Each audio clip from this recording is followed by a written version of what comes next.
Hello, everyone. I'm pleased today to have as my guest Mustafa Akyol.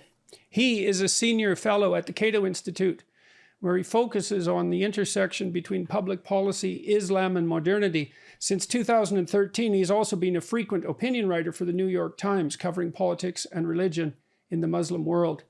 He's the author of several books, including the most recent, Reopening Muslim Minds, A Return to Reason, Freedom, and Tolerance, 2021. Why, as a Muslim, I defend liberty, which is also 2021. The Islamic Jesus, How the King of the Jews Became a Prophet of the Muslims, 2017. And Islam Without Extremes, A Muslim Case for Liberty, 2011. His books have been translated into many languages and praised in the New York Times, Wall Street Journal, the Chicago Tribune, The Economist, the Financial Times, and many publications across the Muslim world. Meanwhile, Islam Without Extremes was banned in Malaysia for challenging the authority of the religion police, so to speak. The Thinking Muslim, a popular podcast, recently defined Akyol as probably the most notable Muslim modernist and reformer. So that's really something. And in July 2021, Prospect magazine in the UK listed him among the world's top 50 thinkers. And that's quite the pinnacle. He's been thinking about the problems of making peace in the modern world for a very long time, and stressing the need for a liberalization in the Islamic world, and perhaps some modification on the Christian side as well, along the lines at least of what happened in the West. He's interested in theological questions as well as political questions, and I'm particularly interested in talking to him because the conflict between Islam and the Jewish and the Christian worlds is a theological and political problem as well as a psychological problem. So welcome. I'm very much looking forward to this conversation, and I hope I have many more of the same with many Islamic thinkers. So thanks for agreeing to talk to me. Thank you so much, Dr. Peterson. It's a pleasure and a privilege to have this conversation with you. And I hope this should be the beginning of broader conversations between Muslims and Western intellectuals on the crucial issues of peace, coexistence, freedom, toleration that we all need to have and need to cultivate in our respective traditions. So let me start with a really difficult issue that I've been thinking a lot about lately, partly because of some of the what would you say, incomprehensible goings-on that bedevil the Western world at the moment. Now, I've been thinking a lot about a statement in the New Testament about rendering unto God what is God's and unto Caesar what is Caesar's. The idea that there's a clear distinction between those two, and I believe that to be true for psychological reasons as well as political reasons. And it's an extraordinarily notable statement in my estimation. I don't know if you could find a single sentence that anyone has ever said that has had a bigger impact on the history of the world, because as I understand it, that statement was the justification for the development in the West of political processes that were independent of the theological substructure beneath them. And the justification for that there were separate domains, and that was okay theologically. And so I want to know if that's your understanding of the situation as well. And then we can talk about what that means for Islam, where I understand that it's not so obvious, let's say, that such a distinction can be easily drawn. I would totally agree with you that separation of church and state in the Western tradition has been a blessing for humanity. I mean, West itself and the broader, I think, human story. And I think that's evident in the fact that a lot of Muslims around the world today who are persecuted in their countries come to live in the West, and where they find freedom. And if it was a Christian theocracy, they wouldn't be happily living there. A few times I said that, there's one country in which all denominations of Islam happily live together without any sectarian persecution, and that is the United States of America. And I'm sure Canada is doing pretty well, or UK. Yeah, pretty well. One thing, some models of separation of religion and state sometimes went illiberal towards religion, authoritarian towards religion, and that's a problem. For example, I see that in the French laïcité tradition. And when secularism is understood in that sort of intolerant way and somehow a bias towards religion, actually it becomes harder to accept from a religious point of view. And one problem in the Islamic tradition is that we always had the French version in my country, Turkey, and in Tunisia. So we never got a full sense of a liberal, classically liberal idea of secularism. But I mean, that's the political story. I mean, we can discuss more. But coming back to your point, it is remarkable that actually a statement from Jesus Christ, right there in the New Testament, has been discovered and used to justify the separation church and state. I mean, the very life story of Christ is interesting. I mean, he was never the state, right? He was actually persecuted by the state. So there's a great story there. But I will also remind you one thing. For centuries, Christians didn't understand the render unto Caesar and render unto God as the justification of secularism. Actually, it was used to justify divine rights of kings as well. I mean, Robert Filmer makes that argument in his Patriarcha, and John Locke argues against him. So it was used by Christians to defend divine rights of kings, but then other Christians said, hey, no, there's a better understanding of this. It actually says there are separate authorities here, and the one that the divine authority is what we're loyal to, and the political one should be based on contract. So that gave us, of course, the liberal tradition that I highly value. But I will say a similar process of rereading the scripture is taking place in the Muslim world in the past 2 centuries, in the late 19th century, a tradition broadly called Islamic modernism, which I, hope to represent and I'm trying to advance, also said, well, there are messages in the Quran that our classical scholars maybe didn't fully get or didn't fully develop because in their time and context, it wasn't possible. But now we see the full meaning of that. For example, one example is a powerful statement in the Quran, which reads, La ikraha fid din in Arabic, which means there is no compulsion in religion. I mean, it doesn't say secular state, but it means religion should be based on no compulsion, in other words, freedom.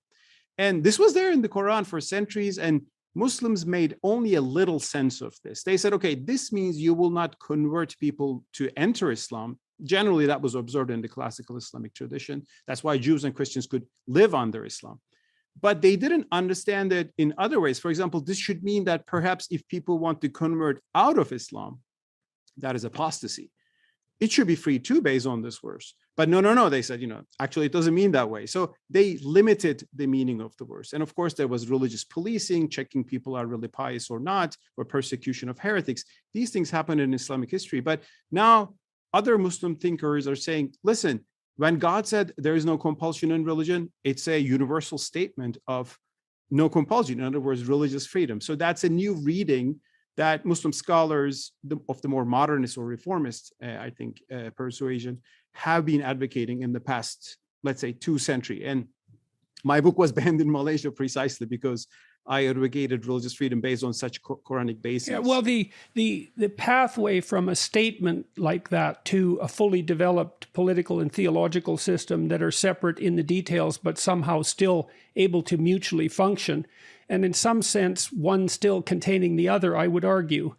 Even in the United States, it's one country under God. That's in the background all the time in some sense. And I would also say that the elevation of the right to free speech as perhaps the primary right, and I'm speaking psychologically here to some degree, is a reflection in the political domain, I think, of what was being developed symbolically in Christian theology with the idea of the divine word.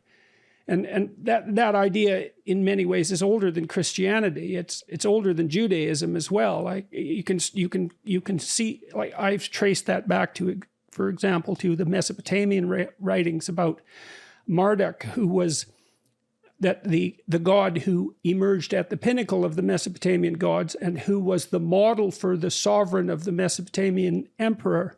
And he had eyes all the way around his head, and he spoke magic words. And so even if you trace our stories back as far back as we've been able to trace them, the idea that there was something divine about the word itself, and we could have a discussion about what that divinity means. And I'm interested in doing that because you wrote this book, The Islamic Jesus, How the King of the Jews Became a Prophet of the Muslims. And that's all of this. All of this is tangled up in some sense in the figure of Christ, historically and mythologically. And so in the West, I think we managed to maintain the relationship between the secular and the religious by putting forth these axiomatic rights, which are in some sense religious in their derivation, and they slotted nicely into the religious understructure, but then simultaneously allowed for enough freedom so the political could do its own thing. And so that's partly why I'm so curious about your writings about Christ and about his place in Muslim thinking. Obviously in the West, whatever Christ was elevated to the highest place, right? Now, how do you understand? Now, I know Christ is a major figure in Islamic thinking, but there are differences. So can you help me? Can you wade me through that to some degree? Definitely. First of all, to enter discussion, I should just maybe make one broad statement, and that is that in the Western world, in the 20th century, people began to speak about the Judeo-Christian tradition. And I think it's a very valuable way of looking into the world. Yes, there's a Judeo-Christian tradition. But I think there is something missing in that. There's Islam that is missing. Because I think I see the world history and I look at there's a Judeo-Christo-Islamic tradition. Because it's all Abrahamic monotheism coming from actually from Judaism. And Judaism began, I mean, historically initiated monotheism, and then it had a big outburst with Christianity, the greatest outburst with the greatest world's greatest religion. But then 6 centuries later, it had a second outburst with Islam, which spread monotheism in 4 corners of the world. I mean, there are people living in Indonesia whose name is Moses or Abraham. I mean, why are they coming? I mean, because Islam brought this biblical story to them. That brings us to some instant discussion of what these 3 Abrahamic religions have in common. That's extraordinarily deep. So 1, they're monotheistic. 2, they partake of the same tradition as you've pointed out. And 3, they all have, to one degree or another, an insistence that the bedrock of culture is a book, which is a very strange insistence. It's taken for granted in some sense because it's been insisted upon so long. But this is something that, like, it's very difficult to see in some ways that a book lasts longer than a city or an empire or a country, and that there's something profound about the notion that the bedrock of a culture should be a book, and there is an implicit respect for the word in that insistence, and that does unite those 3 religions in a very profound way. It does, and I think it has created these amazing civilizations which advance human history. And I think the very fact that Islam, speaking of Islam, advanced human history in terms of pluralism, in terms of law, in terms of religious toleration for its time, I think is undeniable. And and the fact that Islam even brought, Greek philosophy because of its universalism. Muslims believe in the book, but they believe that reason is also from God. So this created a universalistic outlook, and Muslims studied Aristotle and Plato and even carried them to Europe. So there's an amazing history there, which are the positive things. But also there are times that these religious civilizations sometimes go into crisis and they go self-destructive and bitter. And that has happened in Europe. I mean, if you look into 17th century, early 17th century Europe, and Catholics and Protestants were, killing each other for sectarian reasons. I mean, heretics were being burned at the stake, and which led people like John Locke to seek a way out. And they did it by looking into the core of religion and saying that this is not what Christ had told us. I mean, Locke says, when I read his letter concerning toleration, I said, well, he's speaking of Christian issues, but he's speaking of our issues too.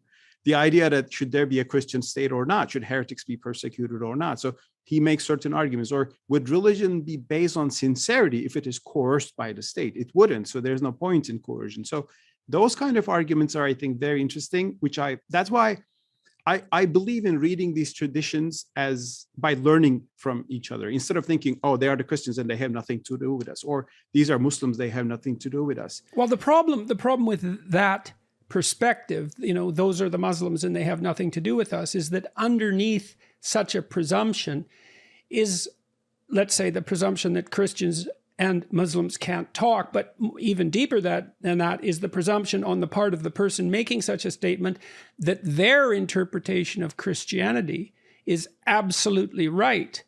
And that seems ridiculously presumptuous to me, because I don't think that you could find a Christian worth his salt, let's say, who would regard himself as stellar and exemplar of Christianity as Christ. And, since we all fall short of the glory of God, we're all stupid and ignorant beyond belief. And so we have to listen to other people because they might know something we don't. And then you see, if we take that other attitude, then there's an implicit totalitarianism already there, which is, well, I'm right and you're not only wrong, but wrong in some way that's probably malevolent. And sometimes that's true, but it's not a good way to start a conversation. It is not. And I think religion becomes most dangerous when it is combined with group narcissism and acting in the name of God to punish people for their sins and heresies, as you define them. And that has happened in Islam. It still happens. I mean, groups like ISIS, Al-Qaeda, those terrorists, I mean, they are attacking Westerners, but they're attacking fellow Muslims too. And by defining them as heretics first. I mean, we see bombs of Shiites being, mosques of Shiites being bombed by ISIS terrorists in the past 2 months. It happened twice. And this is a destructive dynamic, which has been always extreme in Islam, but existed. But there are antidotes to this sort of thinking as well. And I sometimes read those antidotes and I say, oh, in the Christian tradition, here's an example of that. I mean, if you can, for example, let me give you an example. One, the big dispute in early Islam was who was the true Muslim. Like there was a civil war between the first Muslims, it's called the first fitna, and supporters of Ali and Muawiyah, the two figures, and I would sympathize with Ali, but they had a war. And there's a fanatic faction called the Khawarij, the dissenters, and they said, they have gone wrong, they have sinned. Because they have sinned, they're not Muslims, they become infidels, and infidels should be punished. So they started killing them. They were like the terrorists of the first century, always hated by mainstream Muslims. But what they were doing is to judge people and punish them in the name of God. But there was an alternative theology called Murjia theology, and it's called Murjia in Arabic means postponer. They said, on this issue of who's right and wrong, we don't know. We cannot judge. Only God can judge. So let's postpone this to afterlife to be resolved by God. And until then, until it is resolved by God in heaven, when we go there, we can live and let live. So they promoted toleration among Muslims. Now, this actually allowed calming down some of the early violence and brought coexistence in different factions of Islam. And I think still it was brought into Sunni Islam by Abu Hanifa and the Hanafi school and had broader acceptance. And I was particularly struck to read something very similar in John Locke in his letter concerning toleration. He says there are different churches. For every church, the truth is theirs. They are orthodox to themselves. And if one of them dominate government, they will persecute others. And he says, let's leave this to Almighty, the judge, to decide which doctrine is right. And in the meantime, let the government only protect the rights, the natural rights of all people, and let people follow. That's part of the thorny psychological problem of rendering unto Caesar what is Caesar's and unto God what is God's. Because a lot of times now when people talk about tolerance, they insist that judgment is wrong. And in essence, in some sense. And the reason they're afraid of judgment is because in its extremes, it can lead to the demonization of others. And we know exactly where that goes. But there's no dispensing with judgment. You can't even look at something without judgment because you have to pick what you're going to look at instead of something else. And you can't act without judgment. And so all of us are faced with this problem of what we should believe and how we can be tolerant at the same time we believe, and how we can be tolerant at the same time that we have to judge. And there's a kernel in that insistence by Locke. It was Locke you were referring to, or was it Mills? They letter on tolerance. I was referring to John Locke, sorry. It's Locke, yeah, okay. Yeah. And you just slipped my mind for a second. It's very difficult for us to figure out what we can tolerate if we must simultaneously believe, right? Mm-hmm. And that's a problem I've been trying to work out psychologically for a very long time. You do that, you see that in your own family, when you're a father, let's say, because you obviously have to have tolerance for your children, but at the same time, you're obligated to show them the difference, let's say, between right and wrong, and also to help them separate the wheat from the chaff, which is judgment. And so, well, I totally see the point, the balance you're pointing out here, but I agree with it. That's why I use the term tolerance, because I mean, you might not need to accept everything and cherish and bless everything, but you need to accept different ways of life or theologies or doctrines. And by judgment, I mean, of course, we can have value judgments. I judge a lot of people in society. I say these people are bigoted, or these people are arrogant, and or their way of life is destructive for themselves.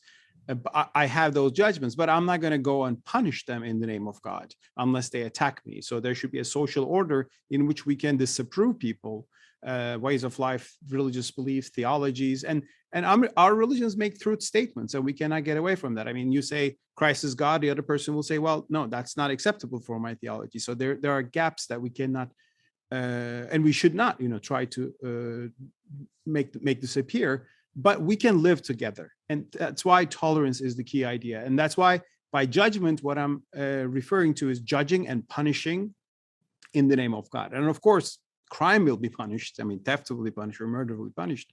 But if someone has a doctrine, religious doctrine that I find wrong, I should tolerate that person. Although I can, criticize, of course, and we can, and I can be criticized back, which what free speech allows, of course, for us. So, I mean, sorry, you asked me about Christ, but I opened a broader chapter, if you will. You want me to go into that discussion? Yes, that would be good. I mean, for a lot of Christians who may not know much about the Muslim world, I mean, it might be surprising to learn that the most prominent female figure in the whole Quran is Mary. Actually, she's the only woman mentioned by name. There's a chapter named Mary. There's a chapter named after her family, Ali Imran.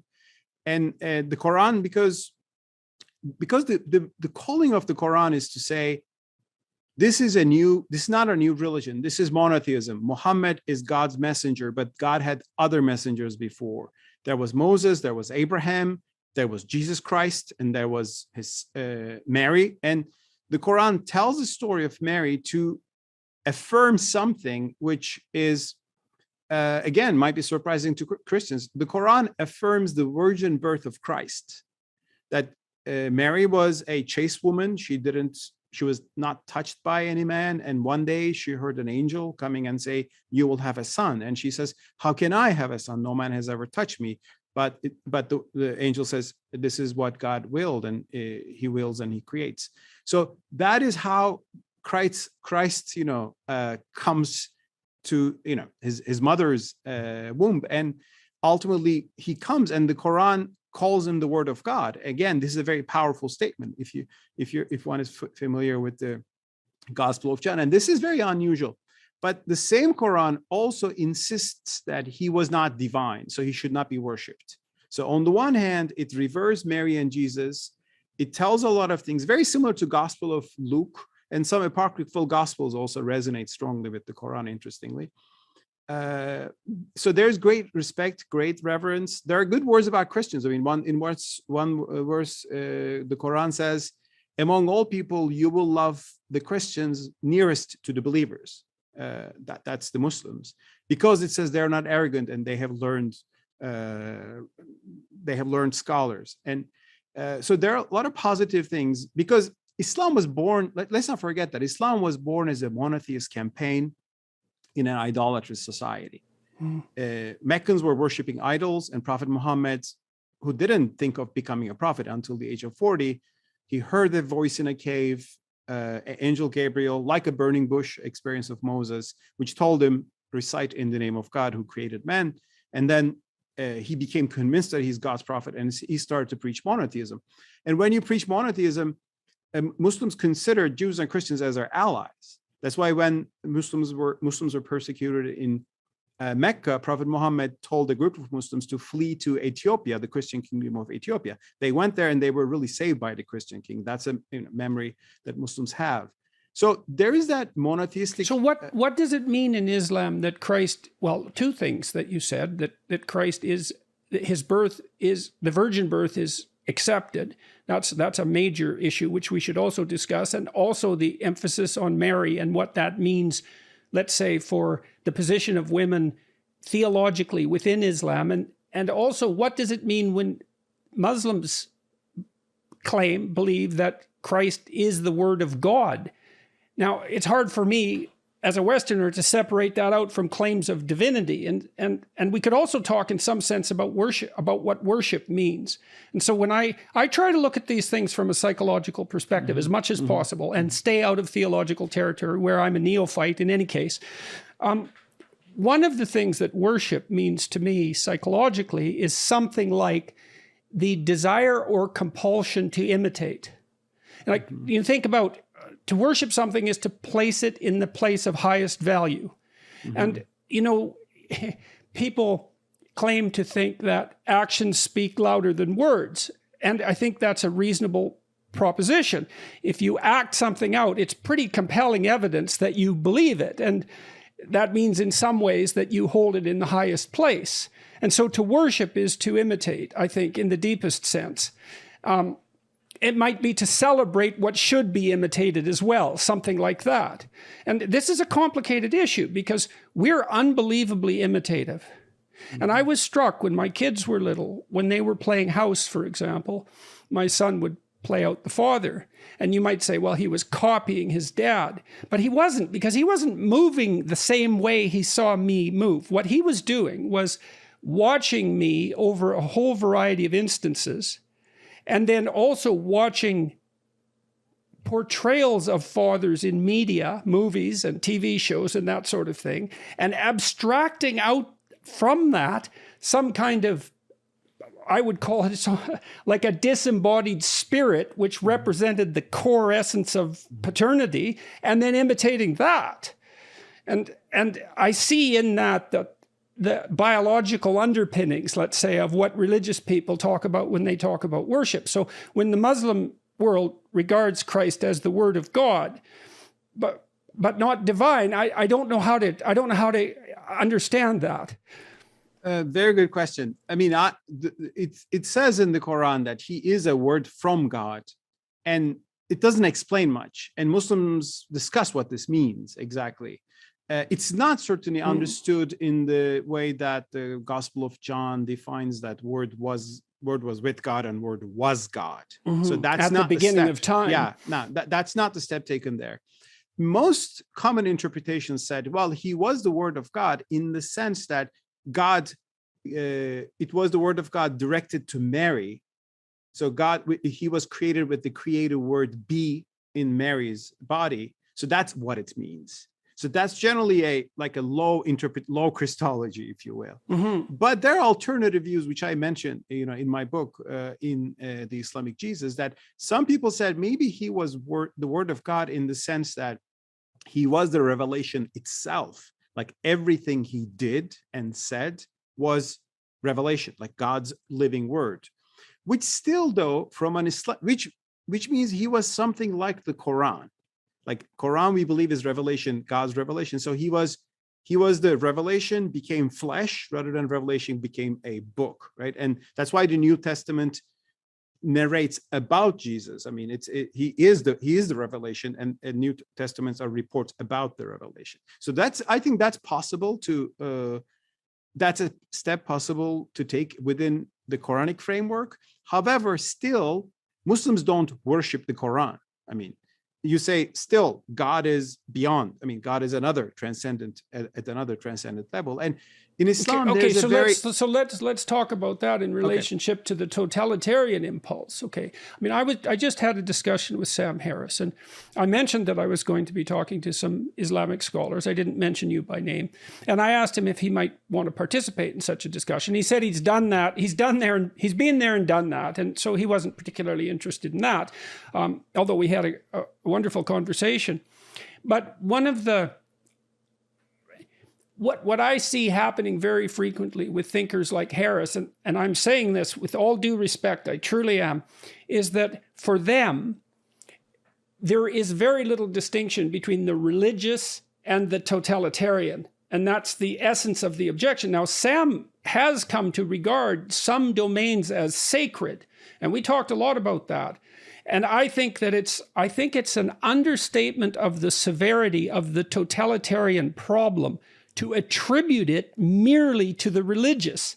And the part of the reason I think that is, well, look what happened in the 20th century in the West. It's like, well, there was the Nazis, and how about Mao, and then there's Stalin. And, you could say those were religions, but, you're using weasel words at that point. You expand the definition of what constitutes religion so it doesn't violate your initial presuppositions.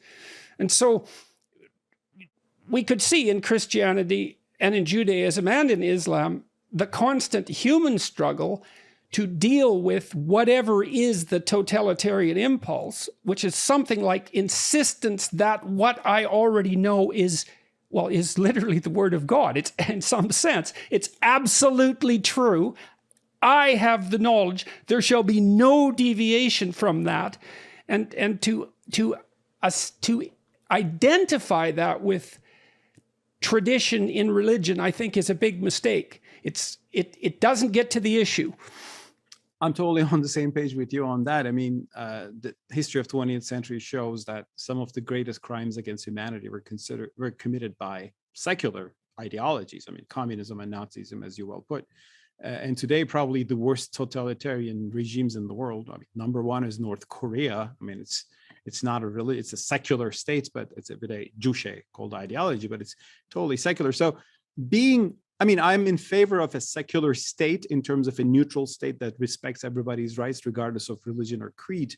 But secularization of society, it doesn't necessarily bring anything good. I mean, we have seen that. Okay, so let's talk about that for a second. So I've been trying to figure out, all right.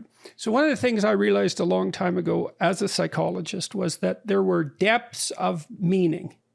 And we have intimations of this constantly. So, for example, we can read a book and we think, that was shallow, and we can read another book and we think that was deep. And then when we talk to a bunch of other people, they tend to think that the shallow book was shallow and the deep book was deep. And they tend to think that shallow and deep actually means something. And so there's this experience of depth. Mm-hmm. Now, I've tried to figure out what that meant exactly. And what occurred to me was that, and this was partly derived from watching people in my clinical practice. So imagine people will get much more upset about a pending divorce than they will about a discussion about who should do the dishes. And you think, well, that's obvious. It's like, yeah, it's obvious because that's what happens to you, but it isn't easy to explain. So what I hypothesized was something like, we have representations of the world of different sizes and different temporal expanses. A small plan for the day, nested inside a plan for the week, nested inside a plan for the month, the year, nested inside our family, nested inside our community, nested inside our polity, nested inside our theology. Okay, and the deeper you go, the more those representations are dependent on that level. Mm-hmm. And so when something happens to you where you're deeply affected or traumatized, let's say technically, what's happened is that you've taken a blow to a representation upon which almost all your other representations depend. Mm-hmm. And so then you could think technically about the difference between the secular and the religious as being one of depth. Once you go down to the fundamental substrata, so that would be the most axiomatic of presuppositions, whether you're secular or not, you're in the religious domain. Yep. Oh, okay. So I mean, the people who call themselves secular, and of course I have many friends who are secular and I respect that point of view, but they have metaphysical beliefs at the end of the day. I mean, if you say the universe always existed and matter made us, and that's your creation story. I mean, every worldview has ultimately a metaphysical dimension, I think, even if it does accept. Like, coming back to your totalitarianism point, though, we have totalitarian entities right now, I mean, in the world, in the name of Islam. I mean, I think the Iranian Republic is pretty much the Islamic Republic of Iran, pretty close to that. Saudi Arabia is I mean, very oppressive, and these are the two most oppressive interpretations of Islam. ISIS is like Khmer Rouge. I mean, he was the Khmer Rouge of the Islamic spectrum, so it was pretty evil and very, I think, totalitarian too. But there was something, though, in classical Islam, although I have a lot of criticisms towards medieval jurisprudence, fiqh, but there was a value in classical Islam.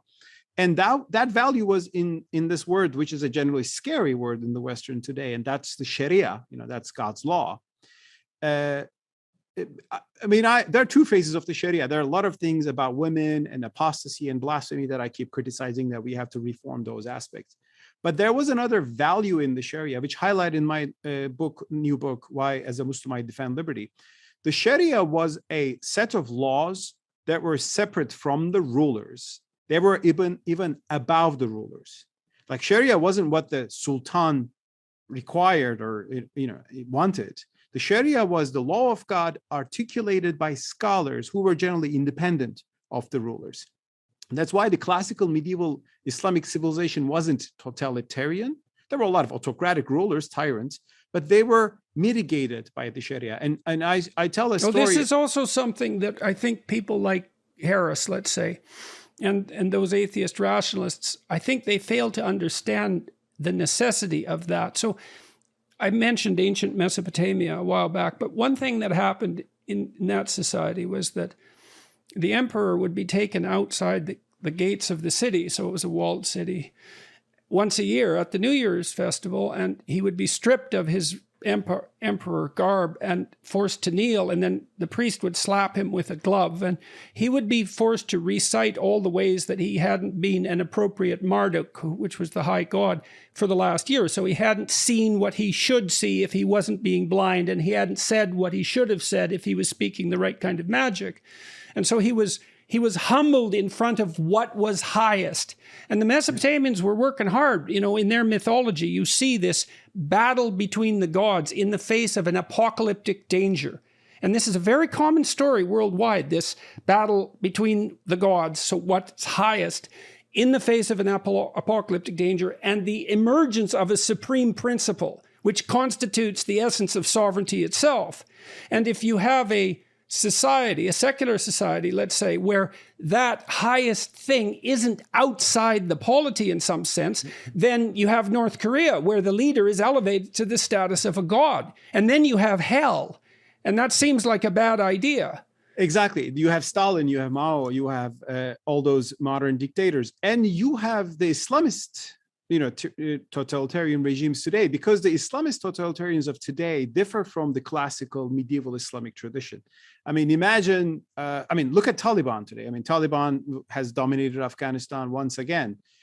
The head of the Taliban is also the head of the executive and the judiciary and legislation. So that wasn't like that in classical Islam. There was a ruler, but there were also scholars who were independent they were independent in the beginning, and rulers gradually actually co-opted scholars. And that was the beginning of the doom of the decline of the Islamic civilization. My friend Ahmet Kuru has a very good book about that. He shows how the religious scholars who developed law were gradually co-opted by the state, by the rulers, and that actually killed the diversity and dynamism of Islamic thought. It means that they've been lowered from the ultimate to the political particular, and that's a catastrophe. Exactly. And there are many tales in Islamic civilization. Today, I think we can highlight to articulate values like rule of law or separation of powers. I tell one of them, for example, we know that in Ottoman history, Ottoman sultans were stopped by rulers sometimes from executing people out of just anger,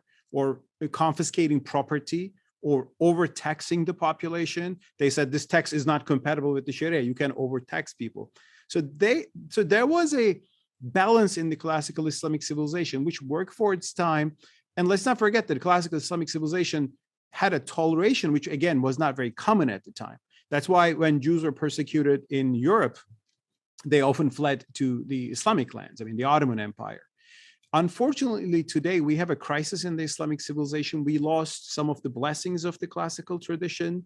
That tradition itself stagnated, its jurisprudence stagnated. And then we had the modern state, and these Islamic movements came with the passion to grab the modern state and use it in the name of Islam, which created a deadly mix of medieval jurisprudence and modern totalitarianism, which is the story of the Iranian Islamic Republic of Iran. Saudi Arabia is going towards that direction. Let's talk about the Saudis for a sec, if you don't mind. Yeah, sure. Okay, because why not do something incredibly dangerous? I am stunned at the naivety of the West in rendering unto the Wahhabis a fortune of staggering magnitude, and thinking that in some way this was a recipe for medium and long-term peace. Yeah. I mean, why do you think we're so stupid? Just out of curiosity. I mean, I think every government in the world is stupid in the sense that, they make decisions on very short-term interests without really understanding the long-term consequences. The stupidity of Western governments just have more impact because they have more power, to shape things. Regarding to Wahhabis, I mean, for example, first of all, let's establish what Wahhabism is. Wahhabism is, first of all, Islam should be compared more to Judaism than Christianity to make, I think, meaningful analogies, because of its theology is very similar to Judaism, and the idea of law, Sharia and Halakha are very similar traditions.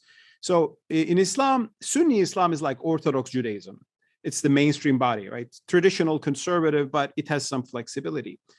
And then there's the ultra-Orthodox, tradition in Judaism. So Wahhabism represents the ultra-Orthodox point of view with a violent and intolerant bent to it. So that emerged in the 18th century in the Ottoman Empire. And their first targets were other Muslims. I mean, they condemned the Ottoman Empire for being into a heresy and bid'ah, as they call it, innovation. They attacked Sunnis, fellow Sunnis, and also slaughtered Shiites, which they considered as heretics.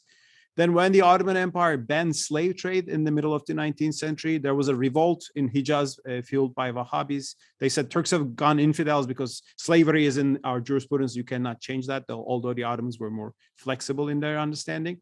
But until the 20th century, Wahhabism was a very regressive, like a force in the middle of the Arabian desert, Najd, which people didn't know, they didn't go there. It was a very marginal force.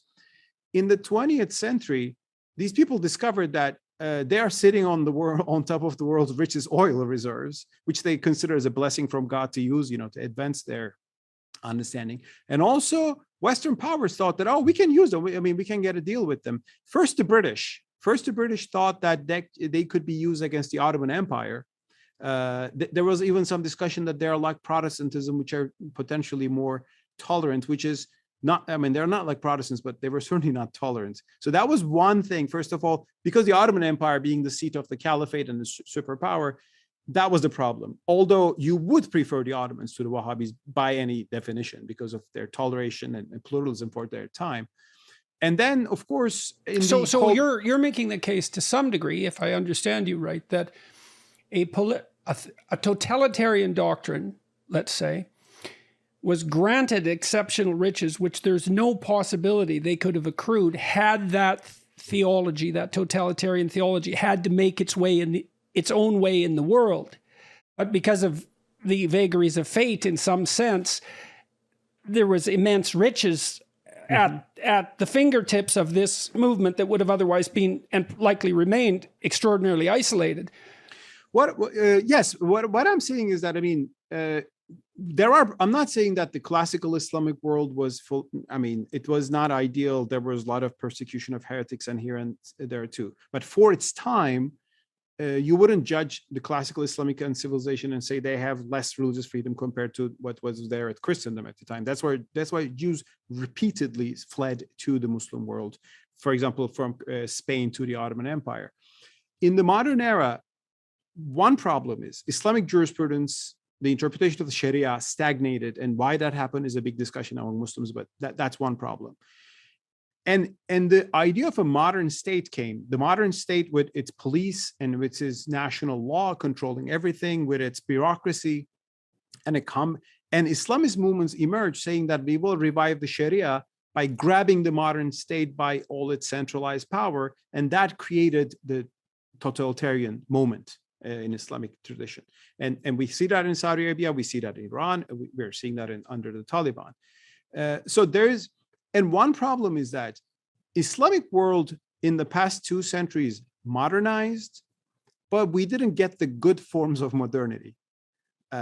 One thing, first of all, the only secularism Muslims experienced was the French style secularism, which generally pushed back the believers. Because if you say, I'm bringing you secularism, it's a wonderful thing, which means you will not be able to wear a headscarf and go to the campus. Well, there's not much freedom in that secularism. So unfortunately, it gave bad name to that. Secondly, Arab republics got influenced by Soviet communism. I mean, Arab socialism was a very powerful move in the middle of the 20th century. Republican Turkey, my country, it westernized, it's good, but it acquired its legal system from fascist Italy in the 1930s. Because let's not forget, I mean, the West was not always a liberal democratic heaven. There were a lot of bad ideas that came from the West. So I see this today in the Islamic civilization, really a perfect storm, a crisis of we lost some of the traditions we have, some of the toleration and pluralism we had back then. There's a stagnant jurisprudence, and bad ideas of modernity came. And when you mix them, there's a crisis in every society. And that's why I think we Muslims need ideas that will be new, different than what we have before, but that should be rooted in the tradition. Bad ideas from the West are, in fact, devastating. I mean, when cultures object to Western hegemony in favor of their local traditions, let's say, I have a certain amount of, understanding of why they're doing that, because the ideas that emerged after the Renaissance, let's say, especially the ideas that undermined religious tradition, are unbelievably difficult to withstand. And that's still causing all sorts of trouble in the West. And it's caused all sorts of political trouble in the West, not least this development of this absolutely anti-liberal totalitarianism that you saw in both Nazism and communism. And in the West, we like to look at free modernity and say, well, that's us in the last 500 years. But those offshoots, the Soviet Union and Nazi Germany, are just as much a part of that tradition as the more positive elements of modernity. And that's why I think that this conflation of the totalitarian impulse with the religious impulse is dangerous. Now, I understand, though, there's another issue here that's lurking beneath the surface constantly, is that there's the spiritual element in some sense of religious perception and practice, and there's the tradition. And you see those juxtaposed to some degree in the New Testament when the Pharisees and the lawyers attempt to trap Christ into saying something heretical when they ask him to rank order the Mosaic commandments. What's the most important commandment? Which implies that some of them aren't so important. And he just sidesteps that so absolutely brilliantly and says, well, if I remember correctly, that you should love God above all else and love your brother like yourself. And what he did there was extract out the essence of the root tradition and make that into something that's an embodied, dynamic, conscious practice. And it's one of those stories you read and you think, what the hell was going on there? How could someone come up with an answer like that? That's such a devastating, remarkable, creative answer. And of course, it's had a huge impact on the civilization of the world since then.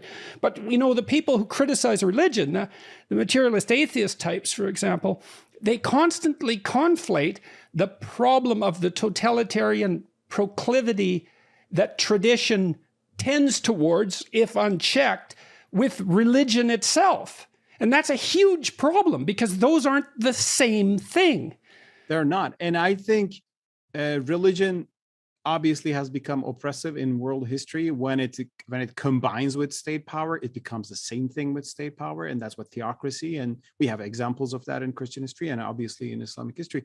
But religion can also be a balance to power. It can hold values outside of the power sphere and actually check power. So, and I think there are grounds for that in the Christian tradition and of course in the Islamic tradition, and we have to cultivate those. But I think this whole discussion of religion and power requires a rethinking of the very birth story of Islam, how Prophet Muhammad came and what he preached. So, and I have some ideas, some reformist perspectives there. I mean, I can speak about that a little bit. Please do. Here's one thing that clouds thinking about Islam by sometimes Muslims and by sometimes others. And that is that in the very beginning of Islam, you see Prophet Muhammad, a preacher of monotheism, a prophet, but also somebody who led armies, who led battles, who established a state. So what is going on? Right. That's why, I mean, some people say, in Christianity, it's much easier to make the case for a secular state, but in Islam, it's much more difficult because you have the state at the very beginning. And it also makes Muhammad into quite a frightening figure. I mean, on the one hand, when I look at what he did, the fact that it fits in this pattern that has happened time and time again in religious history, where the warring idolatry was united into a monotheism, and that's a civilizing force. It means integration, and of course, the empire that resulted was one of the largest empires that humans have ever created. It was an unbelievable achievement. So there's this push towards monotheism, an insistence on a highest, like, transcendent value. But as you just pointed out, at the same time, well, yeah, but there was war and there was conquest, and that's absent from the story of Christ completely. And so it's quite frightening from a Western perspective. I understand that, but that's why I think we need a discussion about that, which I offer in my books, especially Reopening Muslim Minds. And I call for understanding why Prophet Muhammad had to fight wars. Was that a divine blueprint that he had to fulfill, or was that a accident of history that he was forced into? I mean, and before that, I'll just say one thing. We have to compare Islam and Christianity, but to understand Islam, also always check the Old Testament, because I think the story of Prophet Muhammad is also very similar to the story of Moses, and also the later Joshua and the wars in the land of Canaan. And so there are a lot of Old Testament parallels there. So here's what happened at the very birth of Islam. Prophet Muhammad began preaching monotheism in the city of Mecca in year 2010. Actually, he didn't preach publicly in the beginning. For 3 years, they were secret. There were just about 40 people. Gradually, it became a community, and they publicly began preaching there's one God and no God, right? And of course, the God of Abraham. It was very clear that it's a continuation of the Abrahamic tradition. Now, for 10 years, because of this, they were persecuted. The pagan big grandees of the city, the leaders of the tribes, they said to Muhammad, you're insulting our religion, you're defying our gods, you're insulting our forefathers. In other words, they accused Prophet Muhammad for blasphemy against their religion, and which I think should be in the minds of every Muslim today on free speech issues. But Muslims didn't give up, but Muslims didn't threaten. There was no act of violence. Muslims were not trying to found an army. And actually, there are passages in the Quran which shows that Muslims were just preaching their faith. And one of them reads, to you your religion and to me mine. I mean, that was a statement made to the pagans. Another one says, the truth is from your Lord. Let anyone who want to believe it, believe it. Let anyone who want to disbelieve it, disbelieve it. Another verse says to Muhammad, oh, Muhammad, you're just a preacher. You're not a compeller over people. And if God had willed, everybody would believe, but God led it this way. So there's a non-political and non-violent message right there in Mecca. Now, I ask a question that generally people didn't ask. What if the Meccans said, okay, do what you do, right? And what if the Meccans said, let the Muslims go and preach their religion? I think the history of Islam would be different, because Muslims were just going to peacefully preach the faith. Probably the faith would grow and it would gradually win over the city, and still the Kaaba would be transformed into a monotheistic temple, but it would be a different history. What rather happened is that they persecuted the Muslims. They killed Muslims. Some of them had to flee to Ethiopia, as I said. They were almost coming to kill Prophet Muhammad himself, assassinate him. And that's why he finally fled Mecca and went to the city Yathrib, called Medina later. And there he established a community. He established a group of people. He became a political leader in the city. And all their properties were plundered after they were left. Their homes were raided and they were sold. They were raided by the pagans. And then came the first verse of the Quran, which allowed war, jihad, military jihad in the name of God. And that verse in Surah Hajj is very interesting. It says, permission to fight has been given to those who have been persecuted. They were persecuted because they said, our Lord is one. They were driven out of their homes because they said, our Lord is one. So the war aspect, the war part of the story, was a reaction to persecution, the ongoing persecution. Once you start war, it went on. There were many battles. Like in the 10 last years, the 10 years in Mecca, there are raids, there are battles, there are fights. And when you read the Quran today in certain chapters, Surah 9, for example, Surah Tawbah, you will see harsh passages. Go and fight the unbelievers. Go and find them. Go and kill them, And those are historical commandments directing the first Muslim community. Just like commandments in the Old Testament telling Joshua or the Israelites, to fight the Amalekites, the tribes in the land of Canaan that were trying to kill the Israelites. So I understand the war aspect there as an outcome of a oppressive environment which wouldn't let Islam to grow and even exist. So Muslims had to fight, not because they wanted, but they were forced into. However, a problem came after that. The whole thorny moral problem of what you should do when you're oppressed is not something that we've, as a species, let's say, have completely figured out. I mean, in Christianity, I would say, propose that one of the prime injunctions is to turn the other cheek, but that didn't seem to apply so obviously, let's say, in the decades leading to World War II. And so it's not like every society doesn't have to wrestle with this problem. I mean, Christ is presented as a peacemaker, there's no doubt about that, but he's also presented in the book of Revelation as a judge who separates the damned from the elect, and there's a harshness in that as well. And so I don't think it's... Go ahead.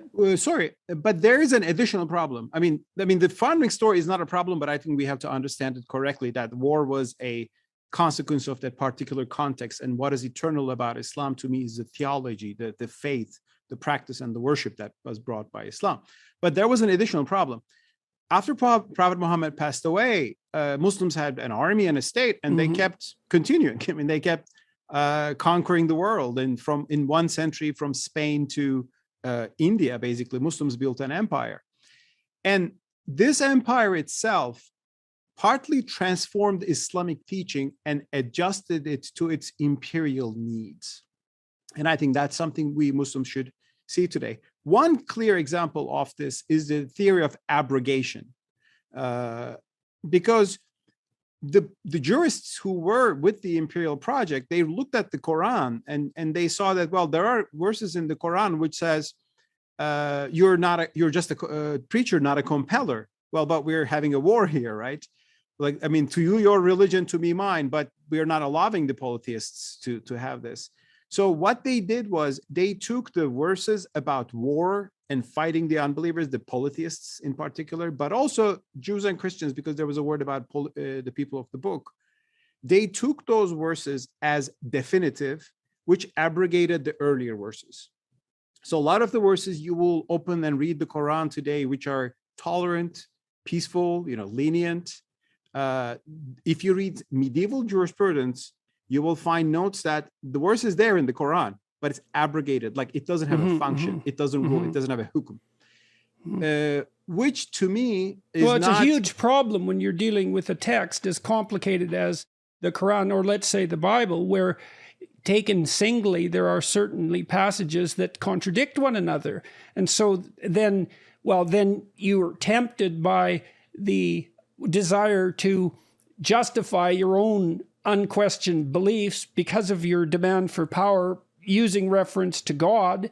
And then it's a worse problem than that too, because, well, who's right in their interpretation? And the way out of that in some sense is to approach a book like that with as much admission of your own ignorance and as much humility as possible, so that, I mean, if you assume that such thing is reasonable, given that we're all people of the book, and pray to God in some sense that you don't bend that to your own unacknowledged malevolence and ignorance. But that's a very, very difficult thing to manage, and it isn't even clear when you manage it, which is why we need to talk to each other in part. Exactly. And I see this abrogation theory and the theory of jihad and conquest and coercion built around that, which is honestly right there in the Islamic jurisprudence, in medieval interpretations of the Sharia, as Islam interpreted for the age of empires. I mean, it was how empires were behaving at the time. Christians were doing the same things too. I mean, Byzantine Empire was also expanding through war. They had anti-paganism laws. Religious coercion was the norm of the day. Islam was born in such a world, and it took an imperial form and jurisprudence. But to me, it was not a divine blueprint that we Muslims should preserve forever. It was a different context, and we live in a different world today. So that's why we have to reinterpret.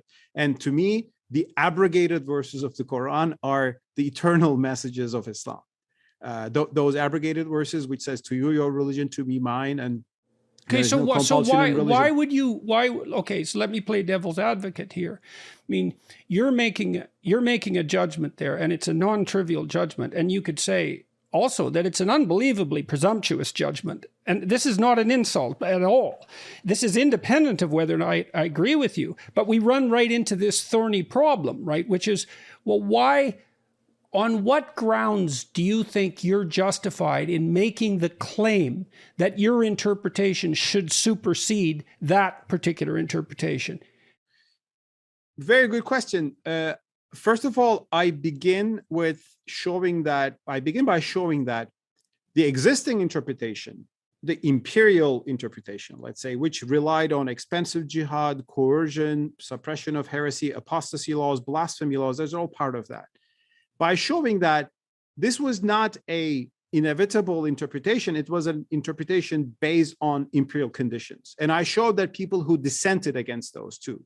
I mean, in my book, in Reopening Muslim Minds, I said, well, this became the mainstream view, but wait, there was a scholar who was actually, arguing against that. There was a scholar who was saying, no, we don't need abrogation. We just need to understand it as one big story with different emphases. And I show how these were cynically used by Muslim rulers sometimes to just get rid of dissent. I mean, some Muslims, early critics of the Umayyad dynasty, which was mostly a tyrannical dynasty that dominated the Islamic world, they were killed as blasphemers or apostates, but they were only critics of the rulers.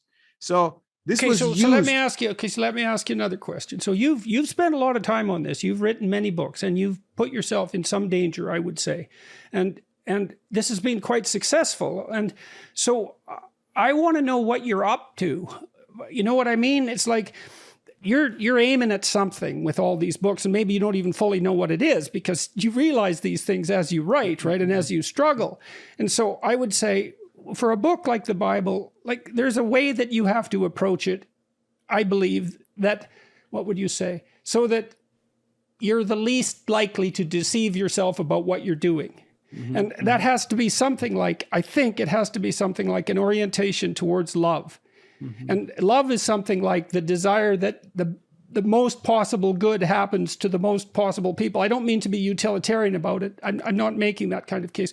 But it even extends to your enemies because, well, wouldn't it be better if they didn't have such miserable lives? And wouldn't it be better if you didn't have enemies?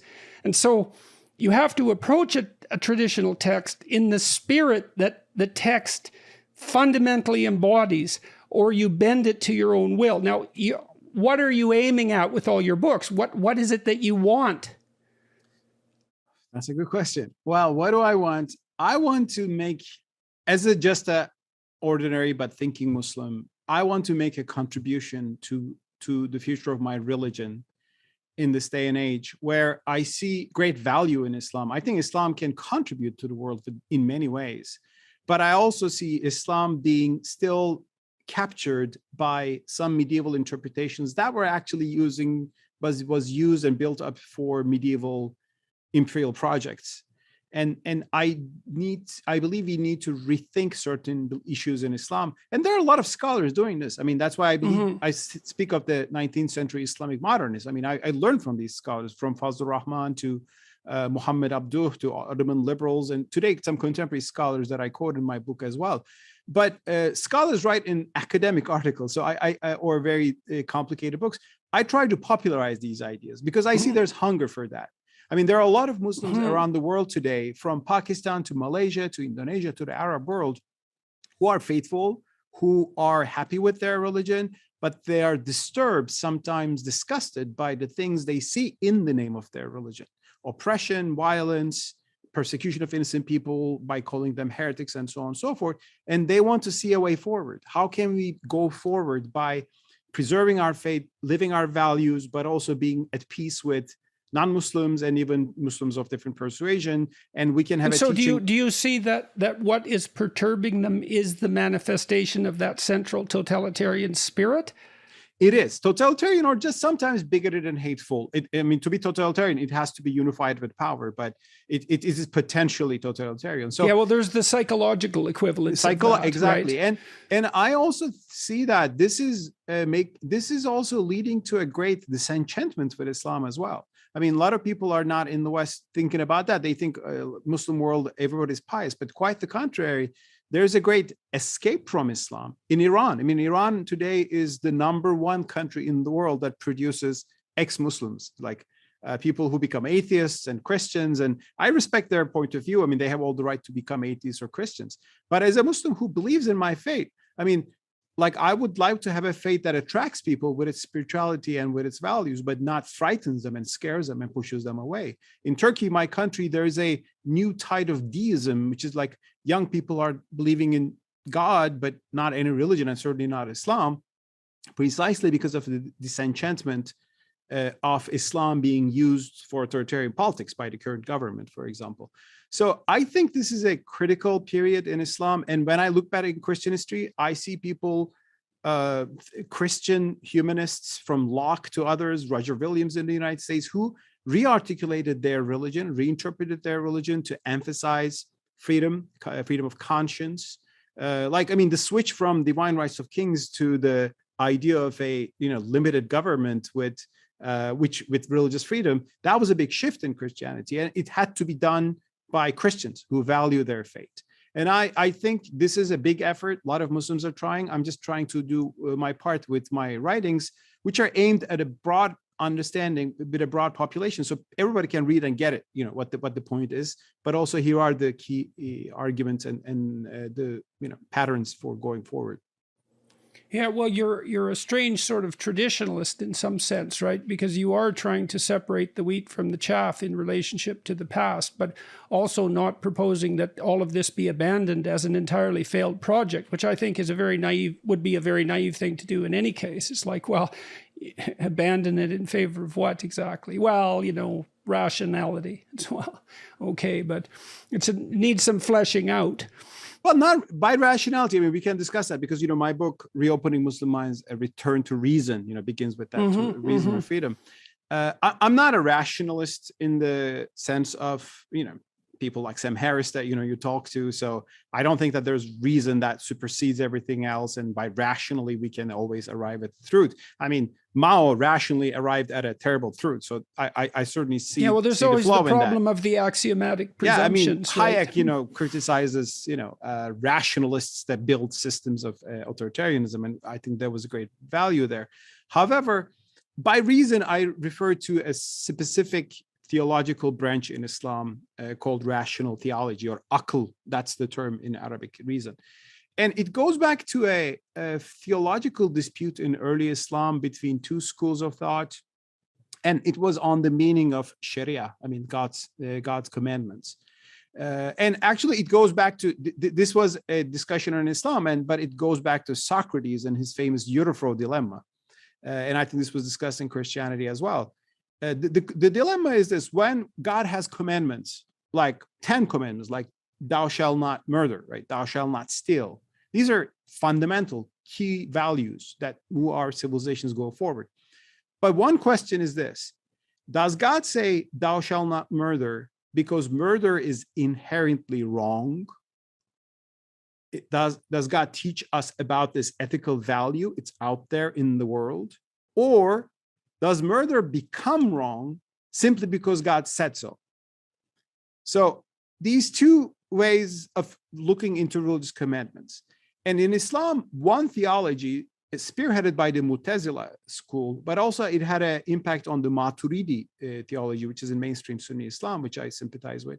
They said the commandments of God are educating us about values which are also there inherently out there in the world, and also knowable by reason. In other words, even if there was no revelation, human could figure out that theft or murder are wrong, but because of human passions and human tendency to forget, God is educating and reminding us about those values. And there are a lot of reasons in the Quran to think like that.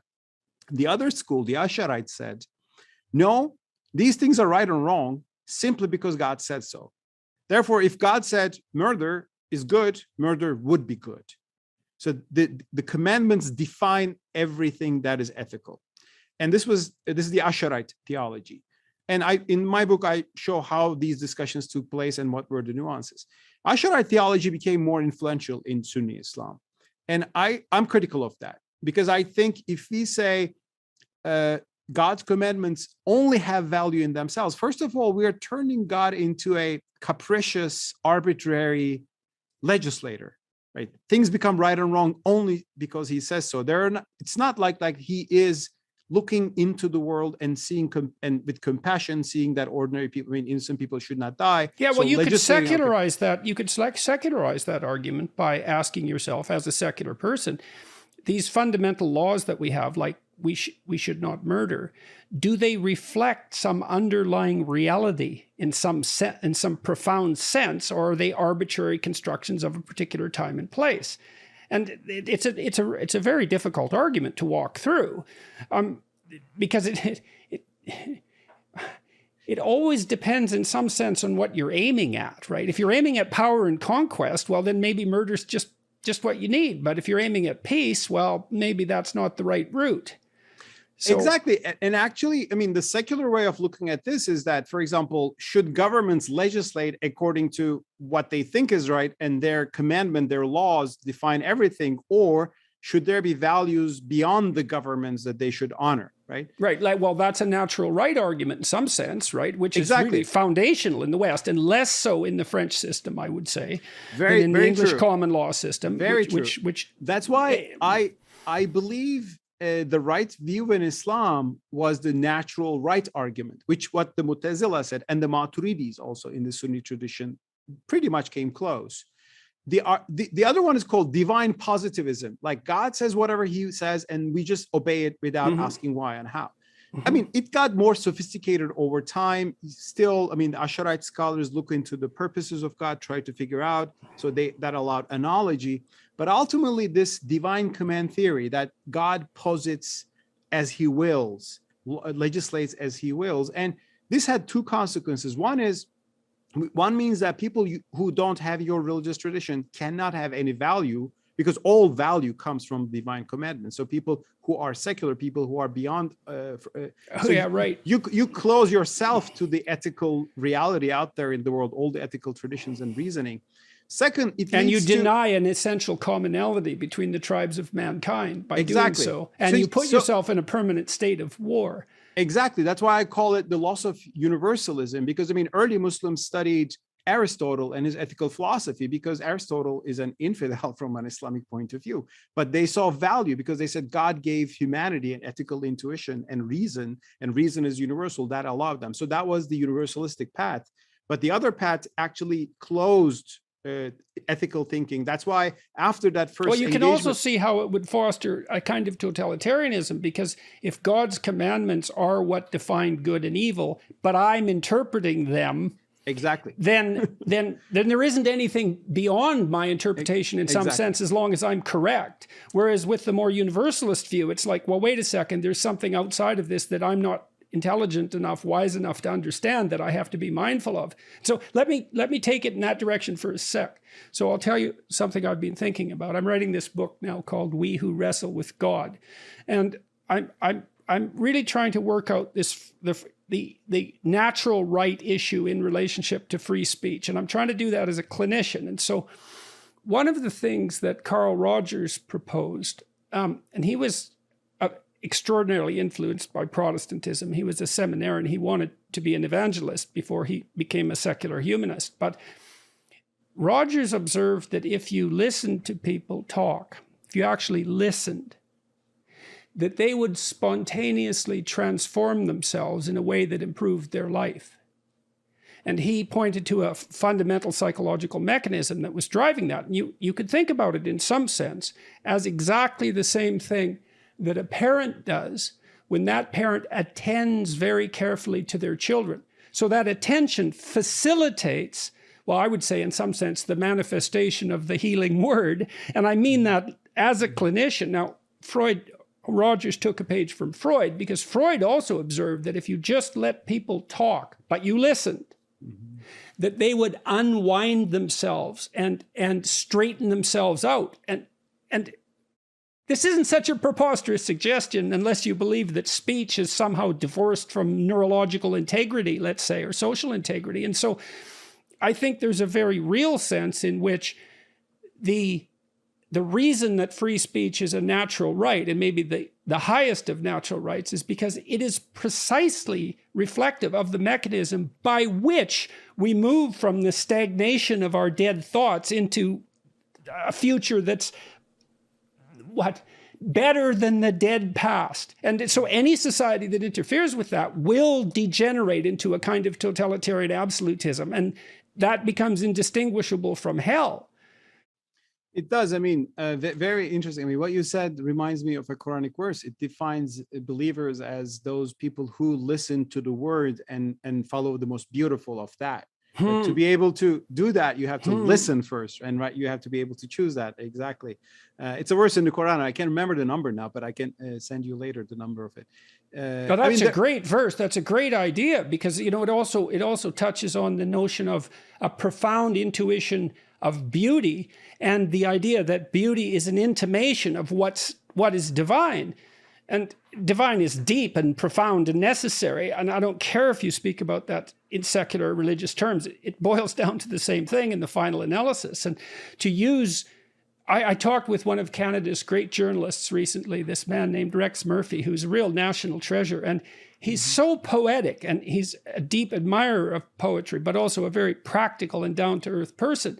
But his words are beautiful. And part of the reason they have such force is because he is in communion with that beauty, and it shines through everything he does. So and these are non-trivial realities that are being pointed to. We ignore them at our peril.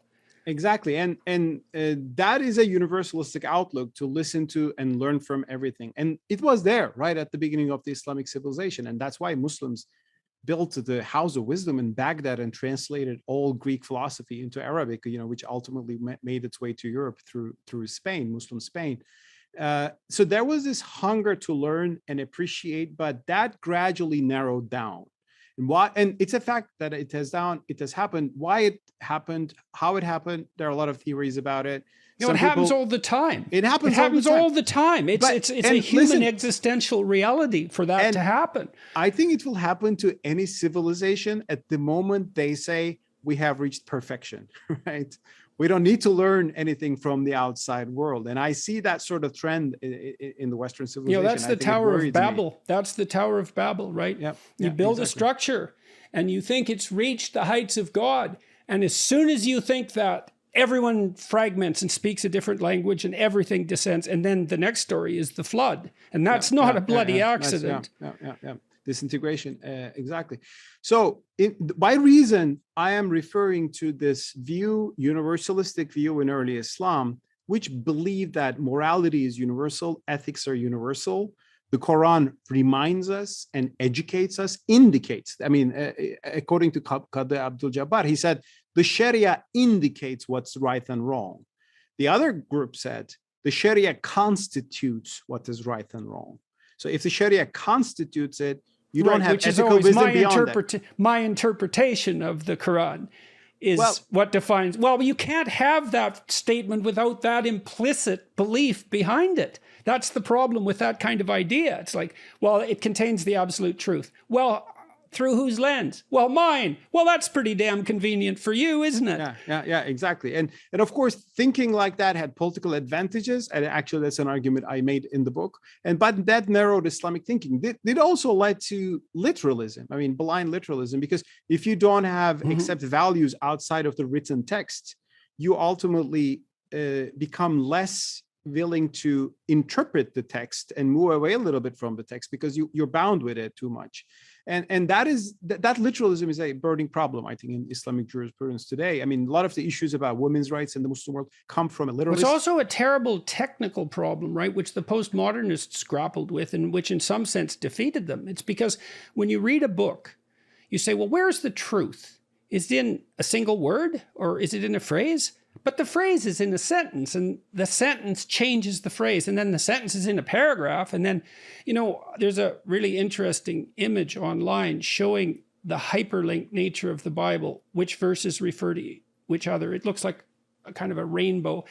The Bible is densely hyperlinked because all of it refers to, it all refers to other parts of itself, which is part of its depth.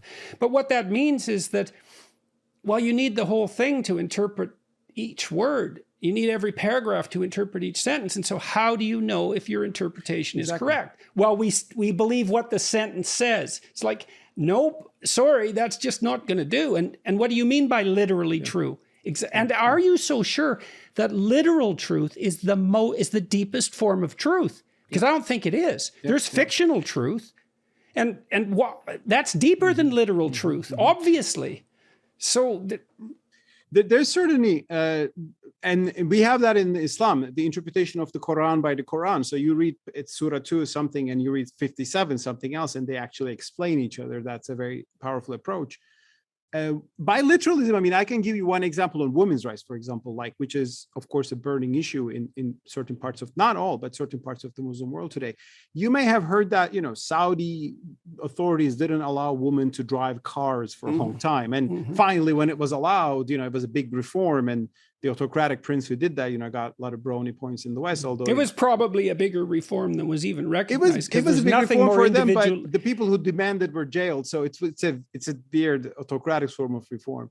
But then in now Pakistan, in Afghanistan, the Taliban came to power in the 90s. They were not allowing women to even walk on the street, but now they will say we will allow that. Okay, that's a progress for Taliban, but still, women will not be able to travel alone. So there is this issue of women traveling alone with a male guardian. I mean, it will come up in all these Islamic issues, conservative Islamic interpretations. Now, where does it come from? Well, it comes from a few hadiths that are sayings reported from Prophet Muhammad, peace be upon him. And it's in Sahih Bukhari, one of the most authoritative, I think, collection of hadith sources, although I would still have some questions there on certain texts. But anyway, there you read Prophet Muhammad saying, a Muslim woman should not travel alone without a mahram, that's a male guardian, for longer than a distance of 3 days. Another version is a distance of 1 day. So that's there. That's the text. And classical scholars, of course, they thought this was important. They calculated actually, what's the difference of 3 days? 78 miles or 57 miles. There are different versions of that. So women should not be able to go. And still today, like in the UK, if you ask a fatwa from a conservative scholars, they can say, can a woman go between Birmingham and London? They can measure the distance. They say, no, it's not more than that distance. Well, that is a textualist reading of this. Now, another reading, which is promoted by Turkish scholars and others, I'm sure, is that, well, Prophet Muhammad said so probably because in 7th century Arabia, in the desert between Mecca and Medina, there were bandits attacking every unprotected woman. So a woman walking alone without a male guardian, and women didn't carry swords by this. I mean, only men could protect women, would be attacked by these people. So he said something obviously related to that context. So his issue was security. So security is a universal value we should care about. But if you today worry about the security of a woman driving between Mecca and Medina, make sure she wears a seatbelt, right? It's a different. In the West, the right of a woman to walk unaccompanied, which is obviously a right that should not be trammeled, is dependent to no small degree on the fact that she can do so in relative safety. Yep. And that's forgotten in some sense, right? Yep. I'm not saying that right shouldn't be promoted or doesn't exist. I'm saying that the conditions that currently prevail in the West, when I lived in Montreal, for example, anyone pretty much could go anywhere at any time of day and be safe. Well, that's a hell of an accomplishment that that's the case. And that is not the historical norm by any stretch of the imagination. No, that's for sure. These religious commandments, even the Quran and Prophet Muhammad's commandments, as a Muslim, I value and respect all of them. But I understand that they were issued in a certain context. They were given, they were uttered in a certain context. And when you understand the intention behind that, you begin to understand the Sharia more intention-based, called maqasid in Islamic tradition. So that's one way of going forward in Islamic tradition that scholars are thinking. And I understand, like, corporal punishments. That's one of the issues that come up very much with Islam. Why, why are there corporal punishments in the Quran and in the Prophet's commandments? Well, why are they in the Old Testament too, right? I mean, in all these texts, you have corporal punishments. Yes, an eye for an eye and a tooth for a tooth was a marked improvement over the previous arrangement. Exactly. And the Quran says there is a life for you in qisas, which is retaliation, because before the Quran, Arabs were killing each other in drones, and tribes were fighting each other. And by the way, there was no individual responsibility. So anybody from the other tribe would be given, as a retaliation. So, but the Quran brought the idea of retaliation with individual responsibility. And also, it brought a few corporal punishments, like amputation of hands for theft, for example, which is one of the most controversial issues, I think, about Islamic law in the world today. Now, the literalist way to understand it is that, well, God says this, so you will implement it as the way it is, or you will find some modifications around it. But another way of looking at it is, well, there's a very good reason why I gave corporal punishments in early 7th century Arabia, because there were no prisons. I mean, prison is an institution that is built by a state, and you need to build brick walls, and you need to feed somebody inside it. You need to have a guard. I mean, early 7th century Mecca and Medina weren't anything like that. People could only punish crime instantly or let them go. I mean, there was no idea. And that's why pre-Islamic Arabs also amputated or killed them. Or kill them. And risk a feud. Exactly. And that's why pre-Islamic Arabs were also amputating hands for theft. So the Quran legislated in that context. And as a Muslim, I believe it legislated for justice. It legislated for the right moral purposes. But today we can punish theft with other means, such as prison sentences or fines, which the Ottomans already did. I mean, these modifications have already taken place to a certain extent in the Muslim world. I'm saying these things because, I mean, this kind of literalist understanding of Islamic texts we can't let the literalists get away with the notion that their understanding of a sentence is right. That just isn't how a text works. Exactly. It's way more complicated than that. And that's a big problem, because it opens up the specter of infinite interpretations, which is the postmodernist dilemma. Yeah. But saying the text has no meaning or any meaning is no solution to that. It's like saying life has any meaning or no meaning. It's a problem, especially when they say their understanding is right, and they have the right to dominate the state, and they have to impose that on everybody else. So that's the key problem we have in the Islamist movements we have. Let's talk about Mary for a minute. Oh yeah, sure. All right. Yeah, well, because this issue this issue of women's rights is definitely worth touching on. Now, so why do you think Mary is represented so what would you say? Why does she have this privileged representation in the Quran, and what does that mean as far as you've been able to determine? Well, very good question. Very interesting. I should also add that the most prominent figure in the whole Quran, the most prominent human being, is Moses, followed by probably Mary and Abraham, and then comes Jesus Christ. He's also, of course, narrated, because the Quran is educating Prophet Muhammad about his predecessors. Like, these were the pious people before you. These are the people your forebears. I mean, you should follow the footsteps of Moses. You should be like Jesus. And Mary is narrated because he's so high up and revered in the Islamic tradition. She's praised for her chastity, and she's praised for being brave, because the fact that, I mean, she was, of course, accused for committing adultery. I mean, that's what the Quran says, because she had a child without a father. And we hear that, actually. We see that in the Quran, and she goes along. And the Quranic birth story is different than the Gospels. In the Gospels, Mary gives birth in Bethlehem in a stable, and that's the Christian imagery. The Quranic story is different. She goes and gives birth in the wilderness, out of nowhere, and under a palm tree, because she's afraid that people will blame her, and people do blame her after that. And then under this palm tree, she gives birth to Jesus, and she's afraid, but God comforts her, and angels speak to her. Now, I think the story there, the archetype there, is a woman who will be unjustly blamed for committing adultery already she didn't do. And that's a theme that comes up also in the Quran for another woman who's not named, but who we know. It's Aisha, Prophet Muhammad's wife.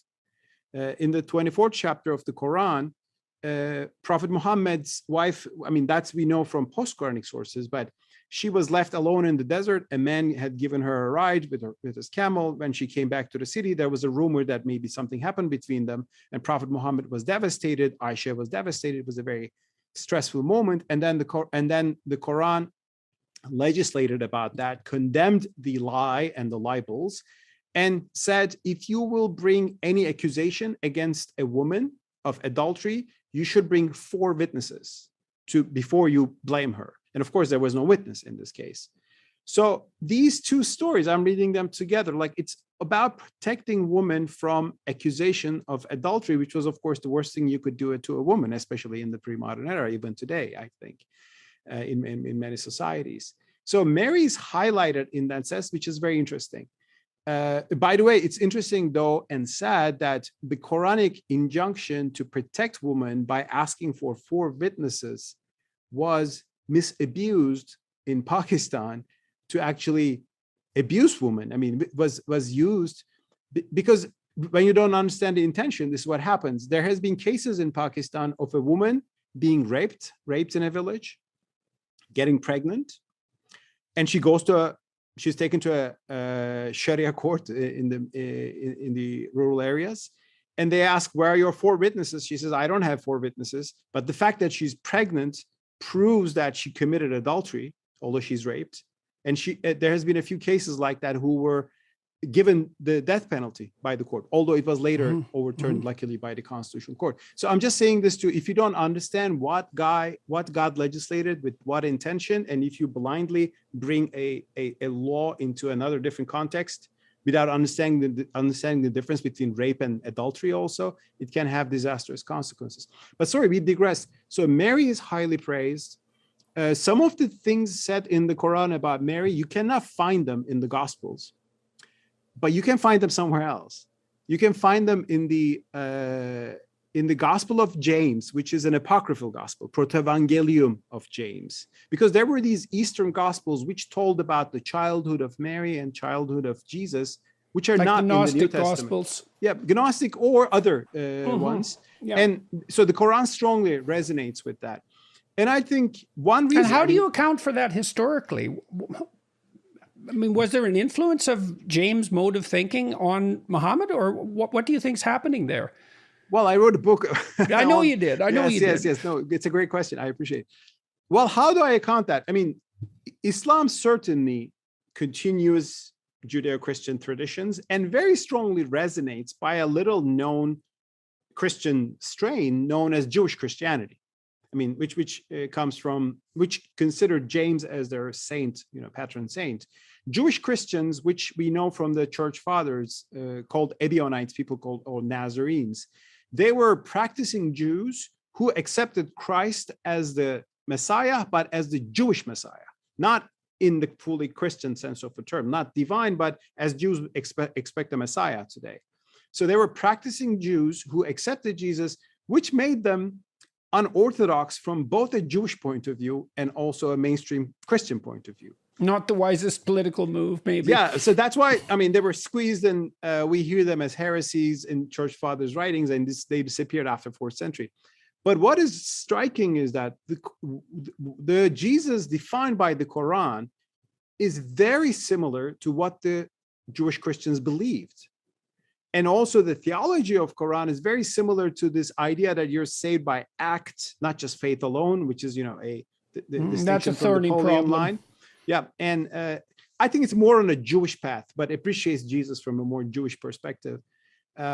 And it is very similar. Now, there are 2 ways to understand this. One is to say, well, some of these teachings made their way to Arabia and, obviously influenced the birth of Islam, and Prophet Muhammad might have acquired these teachings from these Christian unorthodox groups. That's the historical interpretation, and I can understand how people think like that. As a Muslim, I believe, well, this is revelation. I mean, God sent that revelation. God sent this revelation again. So I don't need to believe that Prophet Muhammad acquired that wisdom from a pre-existing community, but that's an answer of faith. Others I can very easily understand that they can say these Christian teachings influenced the birth of Islam. But whatever path we take, even if we believe that there's revelation, or even if we believe that there's a history, the point is, our religious traditions are deeply connected, and they are not alien. And there's not a Judeo-Christian tradition, but Judeo-Christo-Islamic tradition, as I said. And the moment we begin to connect them, we will learn. We can learn from each other. I think Muslims can learn from Christian tradition more, and Christians can learn certain things from the Islamic tradition today. And we can think of our problems as we, the monotheists, we have these issues, and how do we deal with them in the modern world? That's why I find intra-Christian discussions about freedom or freedom of conscience or secular state very interesting. And I think we have patterns and roots in Islam which can be connected to those. Okay, I want to torch you with one more issue, and then we should probably stop, because I'm getting worn out listening and talking. So I might stop making sense. No, it's good. It's not a bad thing. It's a good thing. So I mentioned earlier this idea that Rogers developed that was deeply influenced by his Protestantism, and that had also been observed by Freud and the psychoanalysts, that merely letting people speak, but in a welcoming way, right? In an attentive way. So you're providing a container for the revelation, let's say, the revelation of themselves to themselves, that was intrinsically deeply healing. And one of the things that Jung pointed out, which I thought was staggering in its implications, was that the mythological or theological Christ was actually a symbolic representation of that process. Mm-hmm. Yes, so it's quite, so imagine there's a historical figure, but there's a psychological figure. That's how I would look at it. But you can think about it in theological terms at all. This gets complicated when you get into the outer reaches of thought. But then, so what I see happening was that the West organized itself, unbeknownst to itself to some degree, under this principle that free discourse accompanied by attentive listening, which is something like care for the other person's self-revelation and belief that will make the world a better place in the highest sense. And it's sort of the sine qua non of successful therapy, in my estimation. Well, that's both embodied and symbolized by the figure of Christ. And you can see that as a reflection of human universalism as well. He happens to be the figure in the West when you're speaking psychologically, but it's representing something that's a lot more like John's notion of the eternal word, and something that the Egyptians tried to represent with the figure of Horus, and the Mesopotamians with the figure of Marduk, and so forth. And it's sort of at the basis of the Campbell-Jung idea of a universal archetypal redemption story. And so what I struggle with is, in the Islam world, you have this contradiction in some sense, from my perspective as a Westerner, between the figure of Muhammad as, in some ways, the ultimate authority or guide or prophet, and the figure of Christ. And I can't understand it psychologically. It's like, because I can't distinguish between the honor given Christ in Islam and the honor given Muhammad. There's a contradiction there that I can't think my way through. Well, great question. I think there is no contradiction from an Islamic point of view, because Islam sees this as one big history of monotheism. So Prophet Muhammad is following the footsteps of Moses or Abraham or Isaac or Jacob or Noah, and Christ is put in that path. So that's why Christ isn't divine, but he is a word from God. He's revelation. So he's actually, metaphysically speaking, the statements about Jesus puts him above any other actually creature besides the angels, when you look at from a Quranic point of view. But the Quran still insists that he's not divine. So, and there is no Pauline theology of him, being dying for the sins of humanity. So there's not that. So that's why Christ is brought to the broader Abrahamic story, which doesn't culminate only with Christ, but continues with Muhammad. So that's why, Islam takes the lower Christology, if you will, so that's why I think it makes sense. Although I think enough attention maybe has not been given in Islamic thought to the story of Christ that is narrated us in the New Testament. In early Islamic history, actually, you see that Muslims were studying the Bible, called Israeliyat, the Jewish and Christian sources, because the Quran refers to them. So go and learn more from these sources. And I think that was a valuable flux of information and wisdom into Islam. Later, it was seen as, oh, no, we don't need them. We just need our own, trajectory. And so the loss of universalism was not just loss of Greek philosophy, but maybe even more so the matrix between the Quran and Bible. That's why I'm also calling on fellow Muslims to study the New Testament and learn about the story of Christ. There are passages in the New Testament, especially Pauline letters, that will not go well with Muslim theology, but we can still read and learn at least the history of Christ. And that is one, actually, that's what brought me to writing an article in the New York Times a few years ago, what Jesus can teach Muslims today. Because besides all the theological issues about his nature, that's a matter of theology, but Christ had a role in first century Judaism when Jews were in a crisis, like we Muslims today. I mean, that analogy was made by Arnold Toynbee. He said Muslims of the modern era are like first century Jews in the sense that there's a powerful civilization, Rome, that is coming onto you, and you have Herodians who ally with that, become imitating of that, and you have the zealots, become fanatic, and Toynbee made an analogy, and I think that's very very apt for us. I see Christ as a third way. I mean, he was not a collaborator of Rome, but he wasn't a fanatic. He wasn't a guerrilla leader fighting a battle against them, and he called on his fellow Jews to rediscover their own values. Let's look at back our halakha and see the intention. And his criticism of dry literalism and sometimes arrogant piety, you take pride, you look down upon other people saying that they are sinners, but I'm pious. They are so relevant to some of the problems we have in the Muslim world today. I mean, and in the Western world. In the Western world too. And I think Definitely. that's why, I mean, as a monotheist, walking on the Abrahamic path and being a Muslim, alhamdulillah, as we say, I believe the broader tradition of monotheism, that includes Moses, of course, but the story of Christ in particular has a lot to teach us. And Muhammad Abduh made this point. I mean, he was a Muslim reformer in the late 19th century, and he said, actually, Muslims believe in the second coming of Christ. I mean, it's there, it's an article of faith in Sunni Islam. He says the second coming of Christ means we will begin to look at the Sharia as he looked at the law, look at the intentions, look at the wisdom, moral wisdom behind that, and just don't turn into a dry set of laws, which just implement without thinking of the consequences. I think there is such deep wisdom there in the Christian tradition, which is important for us Muslims. There are a lot of wisdom in the Muslim tradition too, I think, to share with the world. But we could all use some more wisdom, couldn't we? Yeah, I mean, one thing, like I see people becoming so obsessed with race in the Western world since I came to America a few years ago. I mean, people speak about all the colors, skin colors of their, and I understand that there's a history behind that. There's of course, persecution and discrimination. The Tower of Babel. But I mean, one thing we can say proudly as Muslims is that, well, we never had that. Islam is a colorblind religion. And who was fascinated by that? Malcolm X.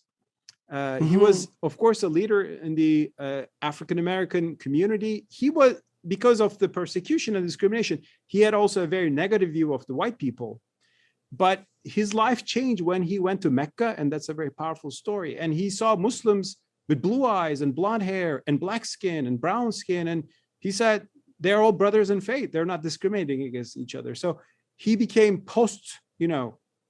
racial, thanks to his exposure to that universalism in Islam, which I'm proud of as a Muslim. So I think there are great things in our traditions to share with each other, but we have to overcome the totalitarian impulse, as you said, the coercive interpretations, the hateful interpretations. And there's ground to work in every tradition. And I'm trying to do my part as a Muslim living in the 21st century who's concerned about the future of the world and the Ummah. Much appreciated. Thank you very much for talking to me. Thank you very much for talking to me. This was a great conversation. Where are you? I'm in Washington, D.C. right now. You're in Washington? Yeah, at the Cato Institute offices. Well, it would be nice to see you I'm going to come to Washington next year, and it would be very nice to see you. Oh, inshallah, as we say, I would love to. Let's break bread together and speak about all these great issues which we should all think about. Thanks a lot. Thank you. Thank you very much.